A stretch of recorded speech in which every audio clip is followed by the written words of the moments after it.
Hello, hello, everybody, and welcome back to We Who Work panel discussions. My name is Dawn Krusch, and if you're here tuning in for the first time, welcome, welcome. We are so excited to have you. Today, we're bringing our fourth panel discussion to you, which I'm so very excited about, and I want to continuously express how extremely blessed I feel by all of your incredible feedback that I've gotten, and you guys are the reason that we continue to propel this panel in the right direction and really continue opening the floor up for this diverse community and really listen to the professionals and how they manage their real issues in real time. So excited to have our guest here today, Mr. David Reed, who will be discussing some of the changes he's faced in his professional background, as well as some of the amazing work he's done keeping himself and others positive and motivated, both inside and outside of the workplace. So I was fortunate enough to connect with David a little bit through our love of positive psychology. And so you guys are definitely going to want to stick around here and listen to the genuine knowledge that David has and the great advice he is going to give for all of you. So as a reminder for all of you out there who are new here, my name is Dawn Krusch, and I have a background in psychology and social sciences with a master's in industrial organizational psychology. So yes, I do realize that it is an absolute mouthful, and yes, I absolutely love it. So for those who do not know, industrial organizational psychology is commonly referred to as IO Psych. It's a study of workplace issues at both the individual and the organizational level. So we apply research and the understanding of human behavior to improve the well-being of both the people and the organizations that employ them. So things like employee well-being, organizational development, succession planning, improving diversity and inclusion, working teams. All of these are different facets of our field, so you can see why it excites me so much.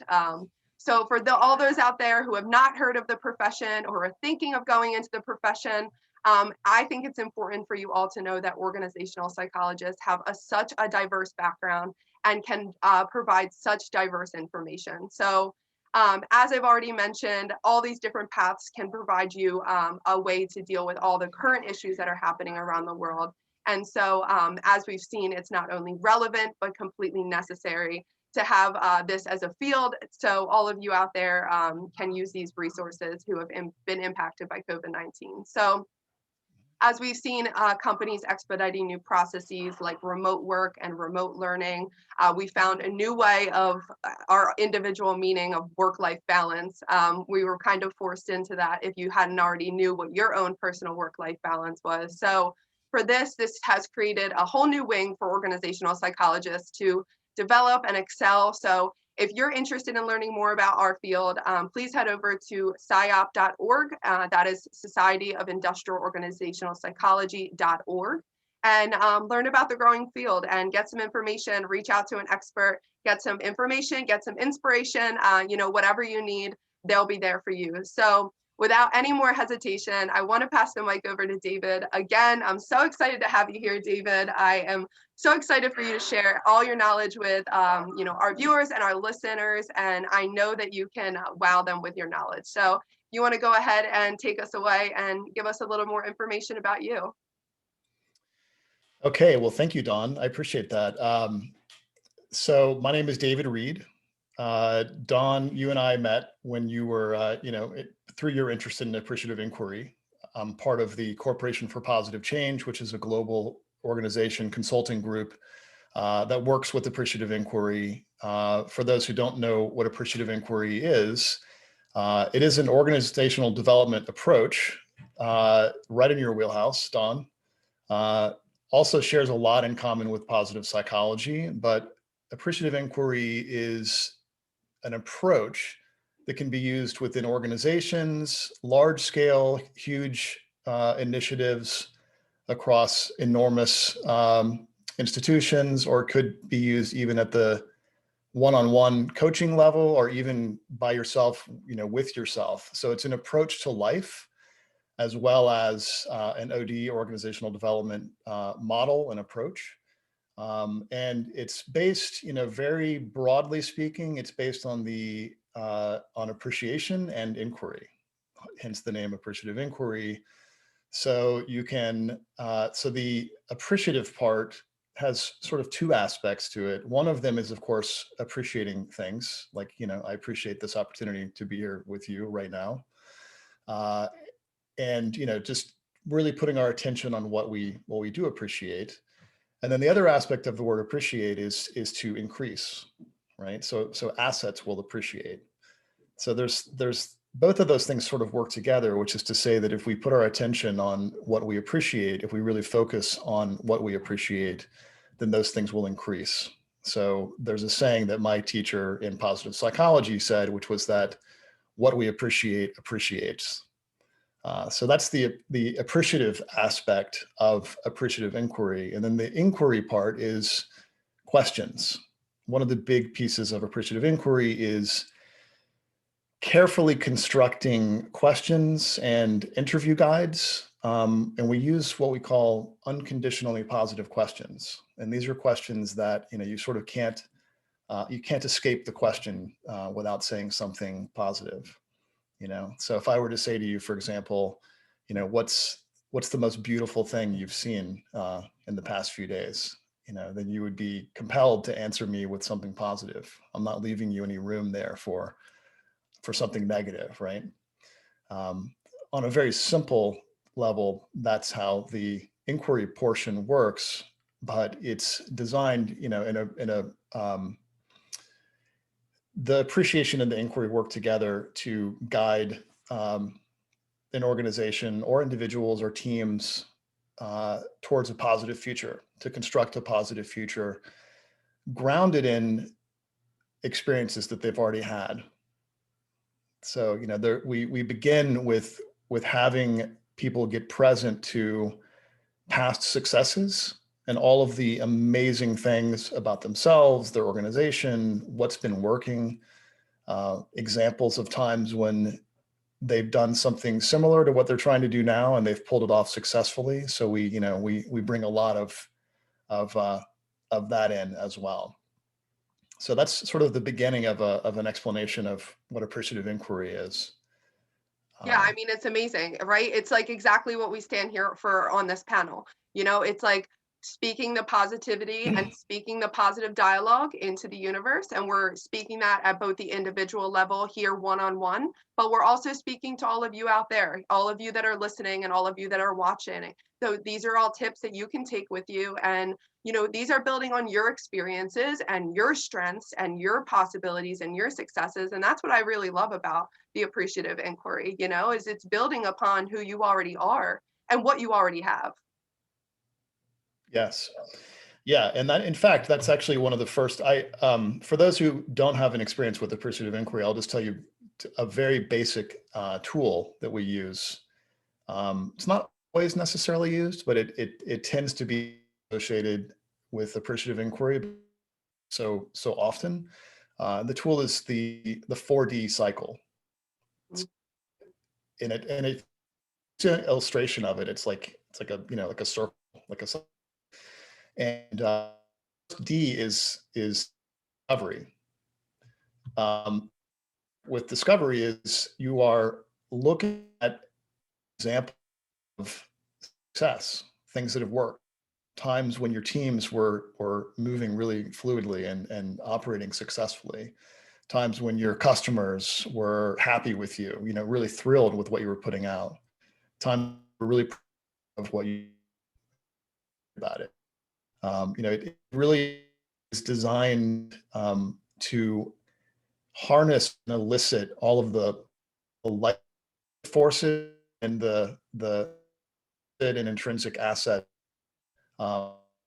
within the individuals and the teams and the organization itself. So that first D is really about bring to light all of the amazing things that are already there.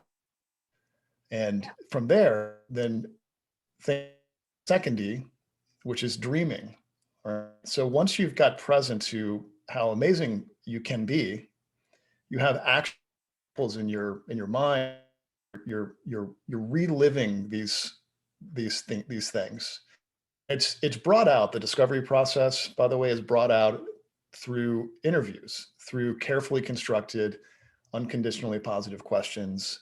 These interview guides are developed within the organization and another and various other stakeholders that are involved, and and really bring forth like raw, amazing sentiment, and then in narrative. So it's bringing up in a way good story that you could tell. And then from there, because people swim all of this really positive, Oh, you and they're you broke. remembering. Oh, sorry, you broke up on me there, David. Sorry. Sorry about my back. There you are. Great, thank you. Yeah, so because people are actually remembering times when they've actually succeeded at these things, they're then able to produce dreams that are grounded experiences. So it's not pie in the dreams. It's not people told from top down model, being told by the manager, C levels or whatever, going to be doing these things, and then oftentimes when that sort of thing occurs, okay, whatever, like that's kind of the sky. We don't really want to do it. We'll do it because we have to do it, but we're not really excited about it, or et Yeah. cetera. Right. So a lot of engagement. It's one of the key things about the appreciative inquiry process is that it really brings out engagement with people in a way that's unusual, and it's because people have this sense of self-efficacy, this belief that they can actually do it because they're remembering times when they've done it before. So they're creating these dreams, and they're creating them, they're creating them from within, and from examples of what they've already done, they're envisioning what could be.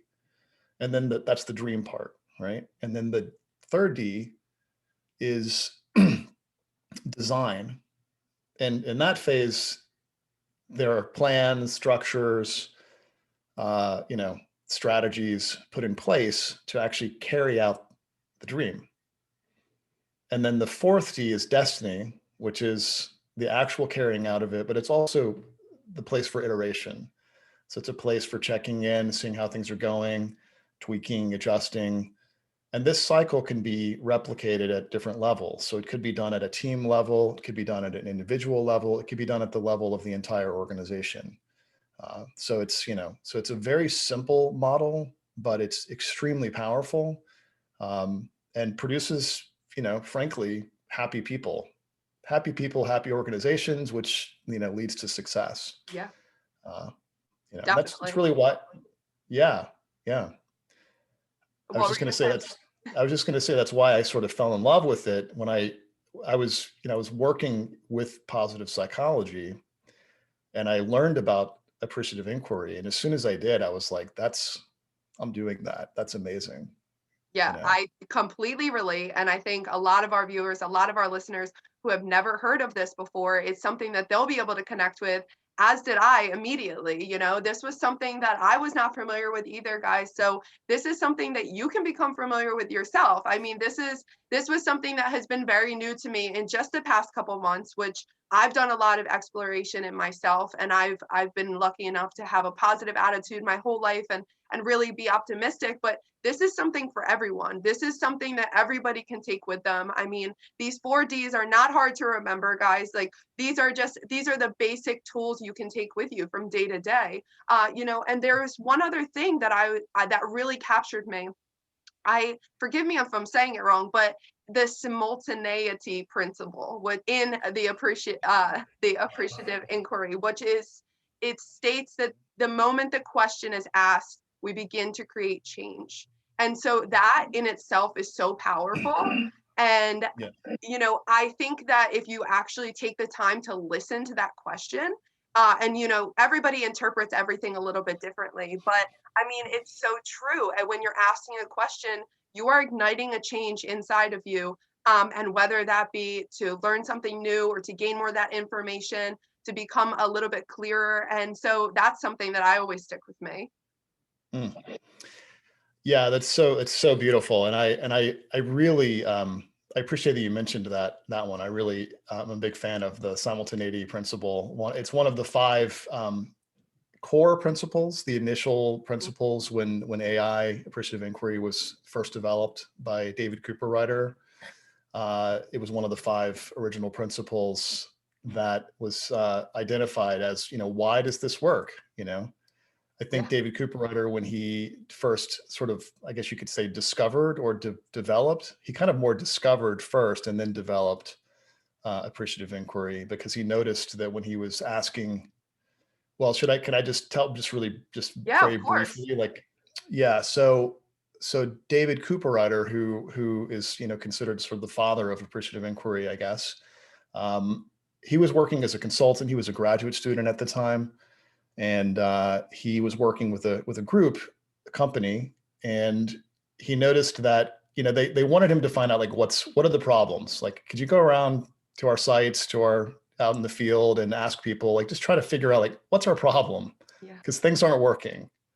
So he noticed that as he was going around and asking people, hey, what's the problem? Tell me about the problems. Tell me what isn't working. He noticed how the mood would drop, the energy level would drop, the morale would take a dive. I mean, he could see it, it was like a palpable experience to notice that that's what would happen. So he decided, what, this isn't working. Let's try to do the opposite of what we normally would do. So instead, he started saying, tell me about what is working. Tell me about the things that are great. Tell me about times when you've really been successful and you've really been excited about your work. And he noticed that when he started to do that, things shifted. And so he realized, like, I'm onto something here, Yeah. You're yeah. turning your brain into thinking about the positive rather than focusing just on the negative. Absolutely. Right. So, I mean, from the perspective of inquiry, you could say that it's a simple shift from asking, what's wrong or what's the problem, to shift to what's possible. Yeah. And I What think can we do? we often are asking what's wrong, and we're not often enough asking what is possible. So Yes. this is Yes. this is just a tool that we can all take in our pocket from day to day. I mean, even just that right there, rather than focusing on that negative piece and just turning it, just switching it about so that you can pull that positive out. That's right. Yeah, and that's really the connection too, or the primary connection, as far as I can see, between appreciative inquiry and positive psychology, Mhm. right? And you already know this, but for those who don't have that familiarity, positive psychology was developed when Martin Seligman noticed that all of, or most of, the 20th century psychology was based on pathology. Mhm. What's wrong with you and how are we going to fix you?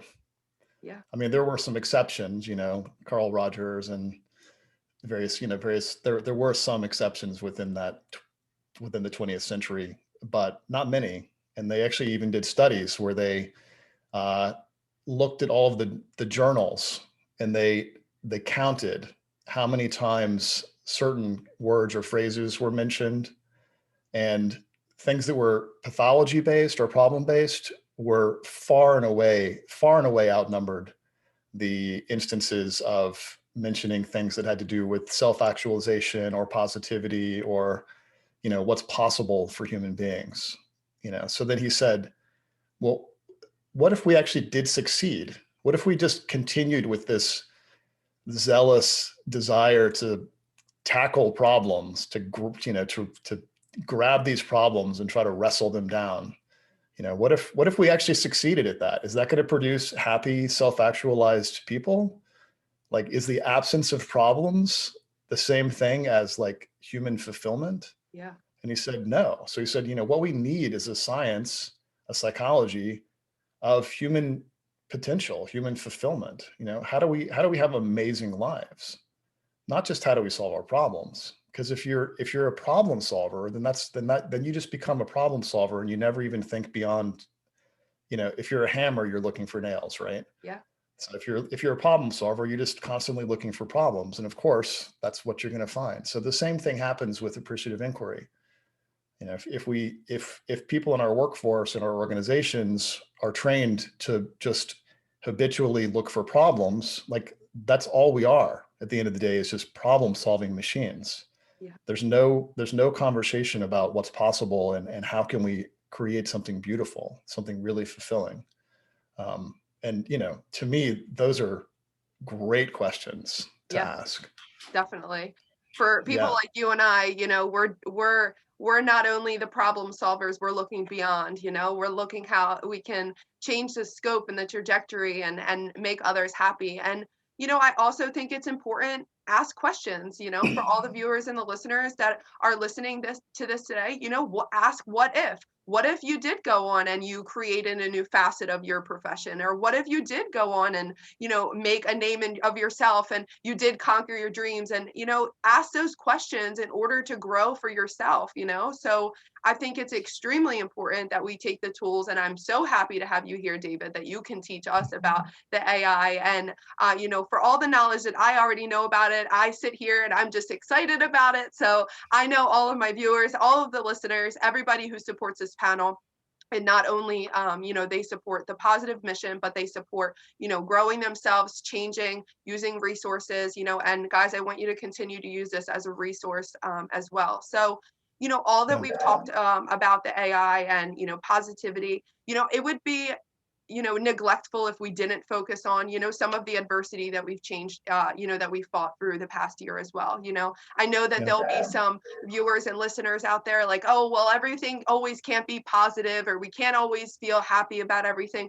And that is completely true. And I never want to propel anything other than the truth on this panel, because it's important that we recognize those adversities and those changes and those negative moments, and we use them to propel us into our future.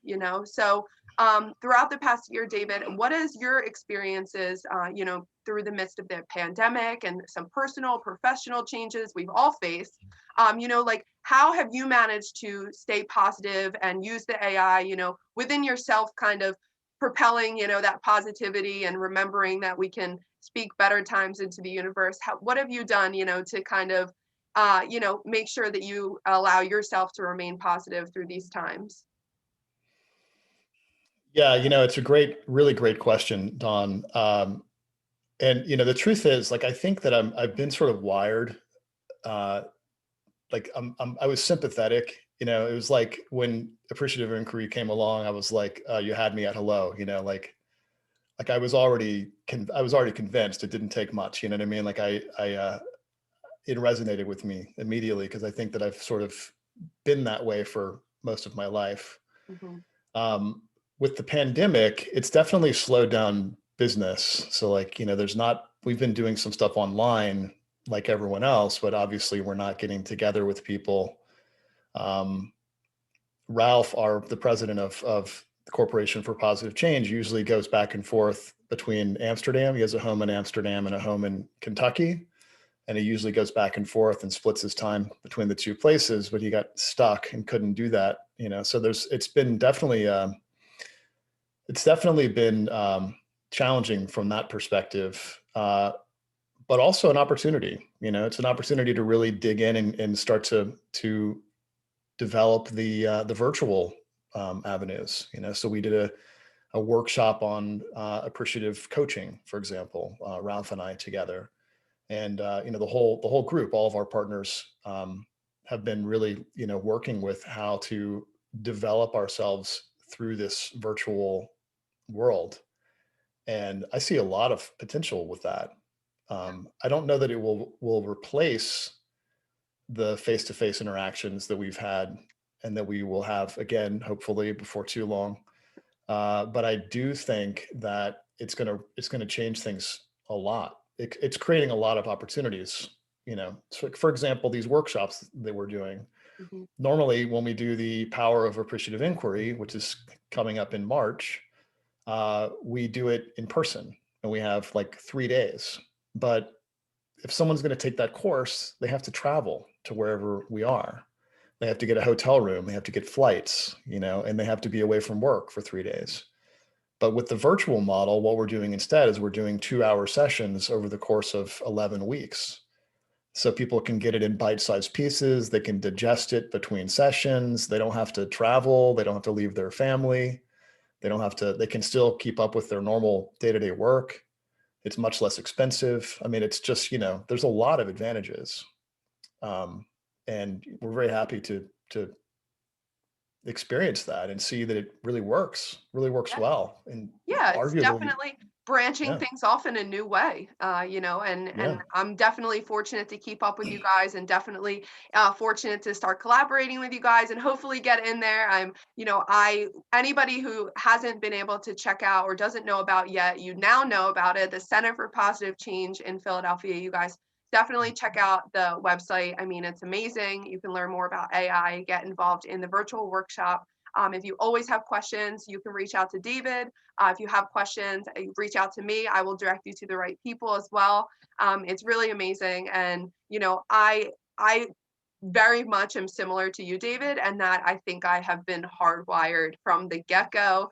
That my mindset is positive. I have inherently optimism, so I'm fortunate for that. But through the midst of all that, I got through those negative moments, and I fought through that as well. And we all are doing the best we can. We all are out here, fighting through the negative moments, getting back to the positive place. I want you guys to use the AI tool, look it up, get more knowledge about it. If you want to learn more about it, head over to the sites. Really, these are tools you can use in your pocket from day to day. And that's what's really important that you guys take here today. So as we prepare to close it up, David, I mean, you provided such amazing information. I'm so grateful for that. I can't wait to have you back in the future, share more knowledge. Hopefully, in the future, when you get back to us, we'll be both in person and virtual, so we can have people traveling over. But like you said, it is very beneficial. You can stay in your pajamas at home, and you can still come check out the AI with us. So keep sharing, guys. Keep listening. Keep learning. Keep utilizing these tools, and keep utilizing me as a resource. This is a platform for everyone. Through all of these transitional times, I want you to remember that they do not discriminate on anyone as far as change or age or time or human, man, woman, non-gender. It doesn't matter. Change happens to us all. Transitional times happen to us all. It's about getting through that, using sources, seeking out resources that help you. All of our viewers, all of our listeners out there, it doesn't matter if you're a working professional outside of the office, in the office, a stay-at-home mom, a parent, a friend. All of these discussions are for all of you out there, giving you all relatable information and tools that you can take with you. So, David, I'm so grateful to have you here today. I want you to close us off here. So if you want to end us with any key takeaway that you think everyone should know, or a piece of advice, I'd love if you could share it with everyone watching and listening. Yeah, thank you, Dawn. Well, first, I just want to say thanks for having me. I really appreciate it. I'm glad that you're doing this. I think it's of huge benefit. You're made for this. You're the perfect person to be hosting this Thank you, sort of David. show. So I hope that you meet with great success. I'm sure that you will. I And appreciate I look that.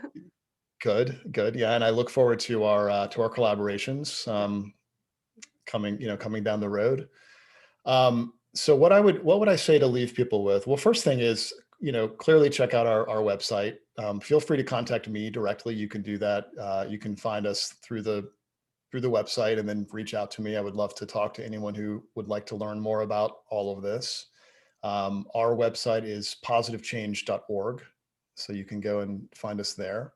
The workshop, which is the introduction to Appreciative Inquiry, it's called The Power of Appreciative Inquiry, is starting on March 25th. It's on, can't remember which day of the week that is. It's on a weekday. It's a two hour sessions, 10:30 to 12:30 Eastern time over the course of 11 weeks. So if anyone is interested in learning more about it, whether or not you think that's a good fit for you, I would encourage you to go online, just Google Appreciative Inquiry, read about it, learn about it. It's applicable whether you're within an organization or not. Even if you are just an individual, the principles are very useful and could really benefit you. I actually use this in my marriage, believe it or not. That's I use it amazing. everywhere. That's It amazing. is I mean, amazing. really, that's like, that's completely relatable for all of our viewers and all of our listeners. When we say bring these tools, put them in your pocket, we really mean put these tools in your pocket because you never know when you're going to need them. And it doesn't matter if you're at work or you're dealing with, like a situation, a personal relationship, very Yeah. beneficial. Yeah. So what I would say to people is keep your dreams alive. Always ask what's possible. Allow yourself to envision something beautiful that you'd like to have for your future. Hold that vision and take little steps every day in that direction. I mean, how could we end it any better, everyone? Really, how could we end it any better? I mean, if I could end it every single time with that, I would. And so, all of you out there listening, rewind that, listen to it about 3 times, and then take that with you every single day because your dreams are possible. David's dreams are possible. My dreams are possible. I'm excited to see all of you grow. I'm excited to see this panel grow. I'm excited to make our vision a reality. So remember that all of you that are dealing with real issues right now, there's others out there that are dealing with those similar issues. There's a way to stay positive. There's a way to seek out resources. I will link the positivechange.org in this video as well. So you guys can check it out there. And if you need anything, you reach out to David. He is willing to welcome you with open arms, as am I. So as we close it off, guys, I mean, remember to stay wealthy in all your health. And I'm so excited to see what the future holds for all of us and continue to be your best self and stay positive. So we'll talk to you soon, everybody. Thanks.